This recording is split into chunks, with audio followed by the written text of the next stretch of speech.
Je ne sais pas. Donc, le titre de ma présentation est donc l'histoire belge de l'anesthésie neuraxiale et son importance mondiale.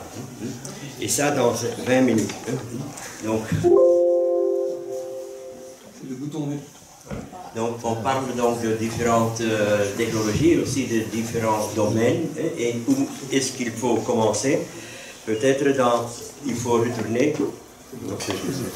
Donc, il faut retourner vers le temps quand il n'y avait pas d'anesthésiste. Et donc, il y a la découverte de Koller et un nom qu'on ne peut pas ignorer en Belgique, c'est le nom de Joseph Sebrechts. Et Joseph Sebrechts était né une année après la découverte de Karel Koller. Et il était diplômé à Louvain. Il est né dans le sud d'Anvers. Et après être diplômé à Louvain, il a commencé son travail à Bruges. Oui. Et il était médecin en 1908. Il a commencé à l'hôpital Saint-Joseph, mais il y avait un poste libre de chirurgien dans l'hôpital Saint-Jean à Bruges.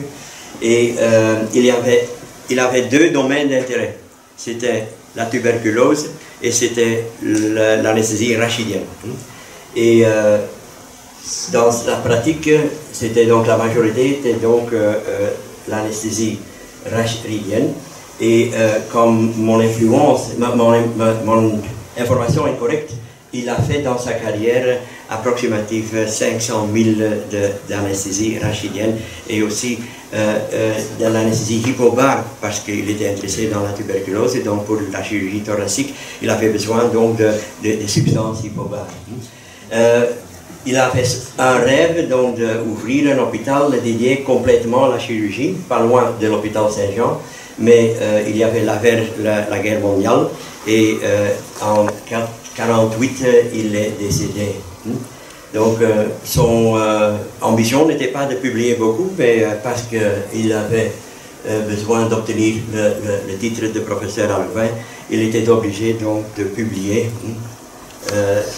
Il a fait donc après plus de 20 publications et la majorité était donc de l'anesthésie rachidienne. Quand on considère Joseph Sebrechts le prince de la chirurgie brugeoise, nous avons le roi de l'anesthésie neuraxiale, c'est Albert van Steenberg. Je ne veux pas couper l'herbe devant vos pieds, Philippe, mais je dois mentionner le nom d'Albert van Steenberg, qui était diplômé à Louvain au début des années 50 et a commencé son travail dans un hôpital à Courtrai, dans lequel il a fait la première, quand mon information est correcte, la première péridurale en obstétrique en 1956 déjà. Il y avait la grève des médecins en Belgique, dans laquelle Albert était vraiment combatif, et après le problème était résolu, il n'est plus bienvenu dans l'hôpital à Courtrai, donc il a continué son travail à Bruxelles. Il faut se réaliser que dans ce temps-là, il y avait de plus en plus des anesthésistes qui ont pris en charge l'anesthésie pendant la chirurgie. Et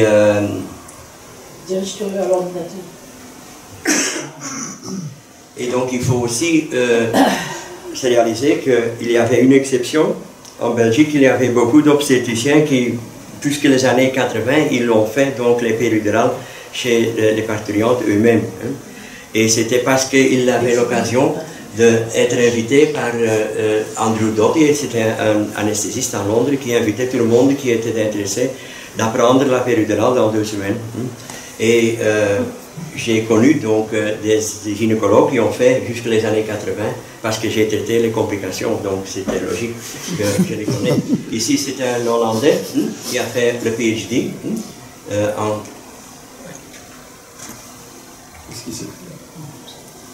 et qui a fait donc un PhD en 84. Donc, mais ce n'était pas l'idéal, à mon avis, d'Albert van Steenberg. Donc, dans le temps qu'il était à Courtrai, il a eu la visite de Léo Vaas. Léo Vaas était un anesthésiste dans le nord de la Belgique, à Sainte-Élisabeth, un peu plus jeune qu'Albert, Il était impressionné par le travail d'Albert dans l'hôpital à Courtrai parce qu'il travaillait avec des infirmières, il pratiquait donc l'anesthésie neuraxiale. Et il y avait deux assistants, il y avait Maurice Soutens et Blayard, deux assistants. Et donc Maurice Soutens est devenu donc l'associé de Léo Vaz à Turnhout dans le Nord, et où on a fait donc la première péridurale en 68. C'était un autre assistant très important dans le même hôpital. Donc, Albert, quand il était à Bruxelles, il a continué avec l'anesthésie péridurale dans la maternité. Et il n'était pas d'accord avec les concentrations de 0,5% de bupivacaïne qu'on utilisait donc dans l'Angleterre et dans les États-Unis. Bupivacaïne à 0,5% parce qu'on n'était pas intéressé dans le bloc moteur. La seule chose qui était importante était la durée d'action. Donc, et Albert, il n'était pas complètement d'accord, je pense, avec ça. Et il a utilisé dans deux publications en 74 déjà. Il était co-auteur avec une concentration de bupivacaïne plus faible et avec aussi un peu d'adrénaline. Mais aussi à Turnhout, on a continué et dans les années 70, le Turnhout a reçu la réputation d'être le centre en Belgique de l'analgésie péridurale. Donc de partout du pays, il y avait des femmes qui avaient envie donc de réjouir donc l'analgésie péridurale. Ils sont venus à Turnhout. Et donc, les Américains n'étaient pas vraiment convaincus, ça ne marche pas, une concentration tellement faible. Et pour les convaincre, on a donc publié, c'était une idée de Blayard qui était dans les États-Unis, mais l'initiative était aussi d'Albert Van Steenbergen, donc de rapporter 3000 cas avec cette combinaison, avec une adrénaline plus faible que la concentration qu'Albert a utilisée avant. Et quand moi j'étais pendant 2 semaines à Turnhout dans les années 82, pendant 2 semaines, il y a 7 femmes chaque matin. Et quand on a placé la dernière péridurale, il fallait déjà réinjecter la première parce que la durée d'action est seulement 1 heure. Mais l'anesthésiste était aussi responsable pour le nouveau-né. On fait de l'aspiration, on a vérifié s'il n'y avait pas d'adhésie, etc. Maintenant, ce sont les néonatologues qui font ça. Donc, mais c'était quelque chose comme les assiettes dans le sucre. Donc, l'anesthésiste était présent pendant toute la journée avec cette parturience. Donc, un autre assistant dans le même hôpital, aussi dans les années 70, c'était André Van Zundert, qui a élaboré la faible combinaison. Et il a fait de plusieurs études pour la fonction du muscle abdominal, les effets sur le nouveau-né, etc. Et a présenté donc sa thèse, sa PhD en 1985. Et 10 années plus tard, avec son ami Jerry Ostheimer de Boston, on a publié un manuel. Malheureusement, c'était une année après la mort soudaine de son ami Gerald Ostheimer. Donc je pense qu'il y avait seulement une édition de ce manuel. Mais nous allons un peu trop vite parce que nous restons dans les années 80 et c'était donc les années des opiacés et de la séquentielle. Donc il y avait la découverte qu'il y avait des récepteurs dans la moelle épinière pour les opiacés et on a espéré qu'on pourrait remplacer les anesthésiques locaux complètement. Donc imaginez-vous une parturiente seulement avec un morphinique, un opiacé, par la voie péridurale, pas de bloc moteur, pas d'hypotension.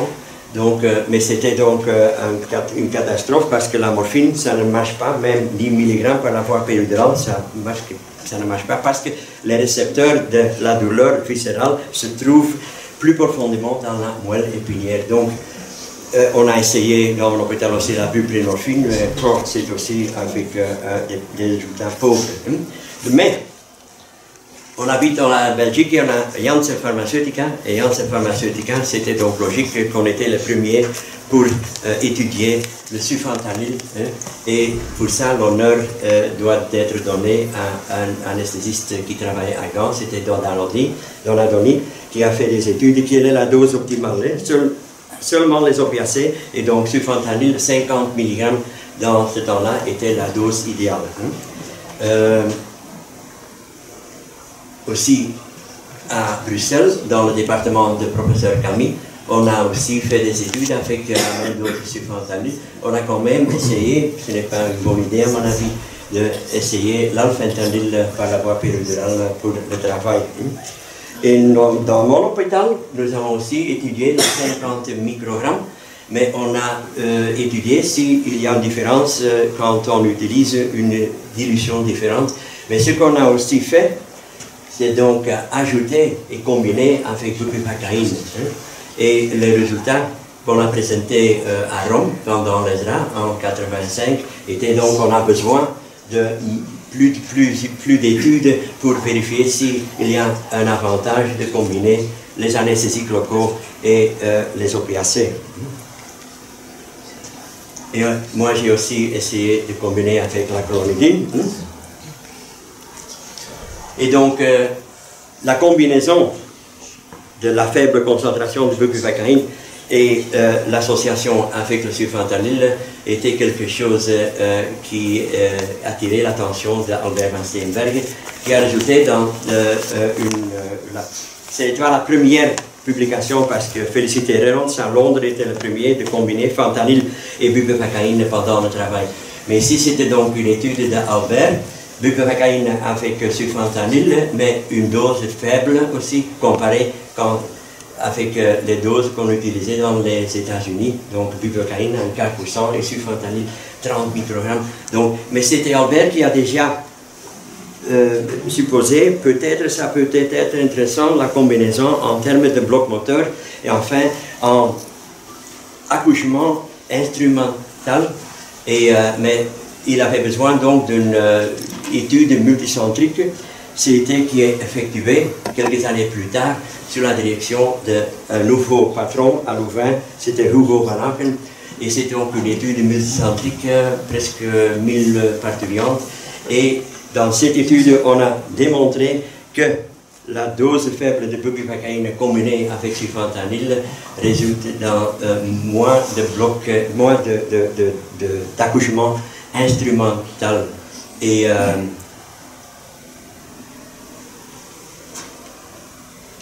dans le laboratoire d'Encéphalophytica, nous étions, avec Théomère, capables d'anesthésier 500 rats pour vérifier si c'est un effet addition ou c'est un effet synergique.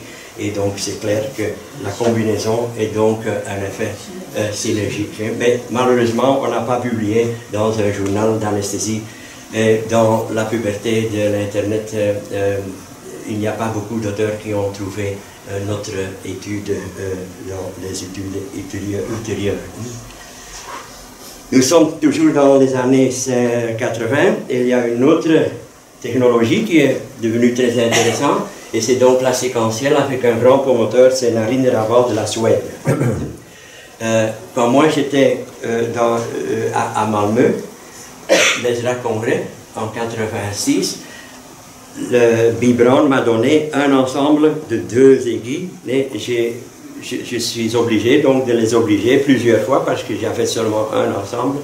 Et donc nous avons présenté notre technique à San Francisco, à l'ESRA. C'était une technologie qui est un peu différente de la séquentielle qu'on utilisait après. Mais donc à la fin des années 80, on a organisé quelque chose dans mon hôpital et Albert était présent et il était présent là et il a dit bah, pour moi j'ai beaucoup de confiance parce que les Américains n'étaient pas convaincus. Ils disaient bon, on n'a pas besoin de la séquentielle. Et peut-être ça pourrait être la fin ou la mort de la séquentielle, mais grâce à Albert van Steenbergen qui avait beaucoup de confiance dans cette technique, je vais utiliser cette technique dans la chirurgie, dans la maternité, et ce qu'il a fait avec Philippe Joos, qui a travaillé à Béziers en France. Donc en 1993, Albert, après son retraite, a travaillé dans mon hôpital et on était capable donc de laisser publier 3 études quand on met le nom d'Albert dans une publication, donc les portes vont s'ouvrir. Et on a fait donc une étude dans une faible dose pour pour les césariennes, et aussi dans le travail. Et vous voyez donc la combinaison qu'Albert utilisait pendant le travail était différente des autres doses qu'on utilisait dans les États-Unis. Dans les États-Unis, on utilisait 10 microgrammes, on utilisait dans l'Angleterre 2,5 mg de bupivacaïne. Donc c'est donc la combinaison, mais c'est difficile à faire. Hein. Imaginez-vous de faire 1 mg de bupivacaïne et de diluer 1 microgramme d'adrénaline jusqu'à 25 microgrammes. C'est terrible, donc il y a beaucoup de manipulations, il y a risque d'erreur, il y a risque d'infection, etc. Et on a fait donc une étude comparative avec la péridurale, mais quand Albert a quitté, parce qu'il a travaillé pendant une année dans notre hôpital, après il a quitté, j'ai fait quelque chose de plus simple, 5 mg de sulfentanyl et ajouter donc un peu moins d'1 millilitre de notre mélange fameux de péridurale, ce qui signifie donc 1 mg aussi de bupivacaïne et un peu plus de sulfentanyl. Mais un certain jour, un assistant avait oublié le sulfentanyl. Hein, et la femme était contente parce qu'elle n'avait pas de douleur avec seulement 1 millilitre du mélange de péridurale. Donc, c'était peut-être une bonne idée donc, de faire une étude. Et c'est ça qu'on fait. Est-ce qu'on a vraiment besoin d'un mélange spécial? Et ce qu'on a, ça marchait bien pendant 1 heure et demie, mais on a aussi observé qu'il y avait moins de décélération. Quand on injecte quelque chose par la voie intrathécale et quelques minutes plus tard on a une décélération, c'est très difficile de dire je n'ai rien à faire avec ça. Et donc c'était Marc van der Velde à Louvain qui a fait une étude prospective et rétrospective et a démontré qu'en effet, c'était mieux d'utiliser le mélange épidural avec une faible dose des opiacés, de sulfentanyl, et que c'est donc la haute dose de sulfentanyl qui pourrait être responsable pour les décélérations. Donc, et nous nous sommes arrêtés avec la séquentielle dans la maternité. Après 2000, on est resté avec la péridurale. Mais Marc van der Velde, pour lui, c'était la technique de préférence. Et les assistants de Marc van der Velde à Louvain ont seulement l'occasion, depuis 2000, d'apprendre seulement la séquentielle pendant les accouchements. Donc, chaque 10 années, on va envoyer un questionnaire, malheureusement seulement dans le nord du pays, et pour vérifier quelle est la technique de préférence pour les accouchements par la voie vaginale. Et donc on peut observer ici qu'il y a donc une augmentation de la séquentielle. Ce n'est pas à mon avis parce que c'est mieux, il y a seulement une explication, c'est parce que c'est Marc van der Velde qui a la majorité des assistants. Il a plus d'assistants que toutes les autres universités dans le nord du pays ensemble. Donc il va s'aimer des métastases dans le pays. Ok. Lorsque certains hôpitaux étaient intéressés plutôt dans les effets technologiques, le CSE ou les opiacés, il y avait d'autres hôpitaux qui avaient un plus grand intérêt donc, dans les adjuvants. Et on a fait ça déjà dans les années 90 à Liège, ici à Bruxelles, aussi à Turnhout. On a fait donc une belle étude, Brigitte Classe, la chlorhydrine avec la bupivacaïne, et aussi à UCL ici. Et 10 années plus tard, ici à UCL, à Saint-Luc, Patricia Lavandome et Fabien Roulas, ils ont continué tout avec le même but d'éviter les anesthésiques locaux le plus possible, ou de laisser, ou d'attendre avec les anesthésiques locaux jusqu'à ce que ça ne marche plus avec une autre solution. Donc, après une dose témoin, ils ont dédié donc la combinaison de néostigmine, chlorhydrine et sulfentanyl sans anesthésiques locaux, donc un nombre de belles études qu'ils ont fait. Je ne sais pas qu'est-ce qu'ils font à l'heure actuelle. Je pense qu'ils l'utilisent juste que nous utilisons un anesthésique local et un opiacé. Mais je ne suis pas sûr parce que je suis en retraite il y a 10 ans, donc je ne sais pas s'ils ont continué avec le début d'action avec seulement la combinaison Et il y avait 2 autres hôpitaux qui se sont réveillés. Il faut faire quelque chose après 25 années en obstétrique. Et c'était ici dans le département de Poulart, mais aussi à Gand. On a étudié la chloroprocaïne et quand même la prilocaïne, je ne sais pas pourquoi, peut-être pour une régression du bloc moteur plus rapide, mais je ne pense pas qu'il utilise ces anesthésiques nouveaux. Ce sont des anesthésiques locaux qui ne sont pas tout à fait nouveaux, mais la concentration de 1% était différente donc de la concentration de 3% qu'on utilisait pour les césariennes à Turnhout.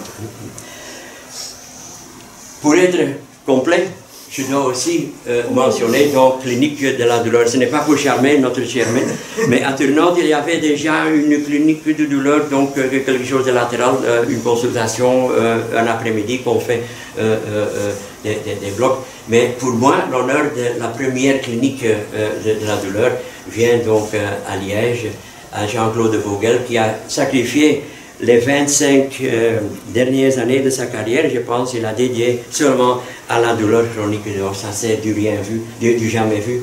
Et il n'a pas publié beaucoup, mais une publication était très surprenante, c'était donc l'injection d'aspirine par la voie intrathécale. Donc, quant à l'avenir, je suis un peu pessimiste. En orthopédie, on n'utilise pas plus les blocs centraux, ce sont des blocs périphériques. La douleur post-op, ça marche très bien, hein, une épidurale thoracique, mais il y a des centres dans lesquels on préfère donc la voie intraveineuse avec des combinaisons de lidocaïne, de magnésium, de kétamine, d'exméthodomédine. Je pense, à mon avis, j'ai reçu 2 analgésies périduraux et à mon avis, ça marche très bien et je ne suis pas convaincu que les alternatives, ils vont mieux. La douleur chronique, oui, les infiltrations péridurales, en effet, on fait de plus en plus des infiltrations des racines nerveuses latéralisées au lieu d'injecter quelque chose dans la voie péridurale. L'accouchement, oui, surtout en Belgique, il y a un avenir. Mais peut-être, je ne sais pas si c'est toujours le cas dans les Pays-Bas, mais dans les Pays-Bas, il y avait une grande popularité pour remifentanil, PCA et protoxyde d'azote. Mais ça a quelque chose à faire avec le remboursement, je pense, des anesthésistes. Urologie, oui, il y a une indication, et la césarienne. On n'a pas une alternative pour les césariennes à l'heure actuelle. Et je suis un peu jaloux quand je vois donc les vétérinaires. Un vétérinaire, il peut le faire sous anesthésie locale. Hein. Imaginez-vous, pas de bloc moteur, pas de compression du système veineux. Hein. Imaginez-vous que ça serait possible. Non, il y a une chose qu'ils font, c'est un bloc caudal pour immobiliser la queue. Mais donc on peut le faire, mais ça a quelque chose à faire avec l'innervation de la pérétoine qui est différente chez nous en comparaison avec les vaches. Mais quand ça serait possible, dans notre pratique, je pense que ça serait la fin des blocs centraux. Je vous remercie.